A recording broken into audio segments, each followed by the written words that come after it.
masked supporters of Zurich club Grasshoppers during a match against FC Lausanne in April 2017. Keystone, a ban on face-covering clothing in the southern Swiss canton of Ticino has affected masked football supporters the most.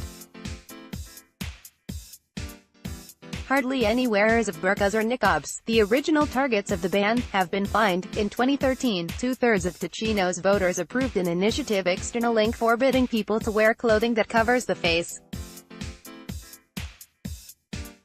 Those who did could face a fine of at least 100 Swiss francs, $100.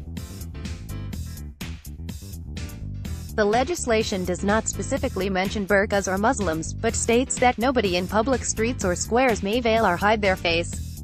Hijabs, or headscarves, are allowed. Exceptions to the ban, which came into force in July 2016, were made for health reasons, hospital masks, safety, motorbike helmets, weather, ski masks, or for local festivals, traditional masks. On Tuesday, figures released by the Department of Justice show that since July 2016 there had been 37 legal proceedings and a few warnings. In the first half of 2018, around 10 people were registered after being caught with their faces masked.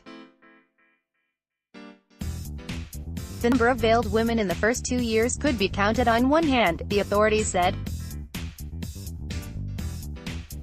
Most of these cases did not concern Arab tourists but Swiss women, including a Swiss convert who traveled to Ticino with the intent of being fined and attracting media attention. The authorities say they are satisfied with the situation, explaining that it's not about finding as many people as possible but maintaining the safety and values of Canton Ticino. Swissinfo.ch, national ban. A ban on face-covering clothing is also currently an issue at the national level. On June 27, the Federal Council said it opposed a right-wing campaign for a nationwide ban external link on facial coverings in public, the latest twist in a Europe-wide crackdown on burkas championed by far-right activists who cast Muslims and Islam as a threat. The Swiss cabinet said individual cantons should decide on the matter, which nevertheless will go to a nationwide vote under Switzerland's system of direct democracy after activists last year gathered the 100,000 signatures required. Measures against the wearing of Islamic veils have already been taken in Belgium, France, Denmark and Spain, among others, with the Netherlands passing its own ban 2 months ago. The Swiss government suggested instead adopting laws that would prevent people from covering their faces when dealing with officials and punish anyone who forced women to conceal their faces with up to 3 years in jail. The government is aware that facial coverings can lead to problems.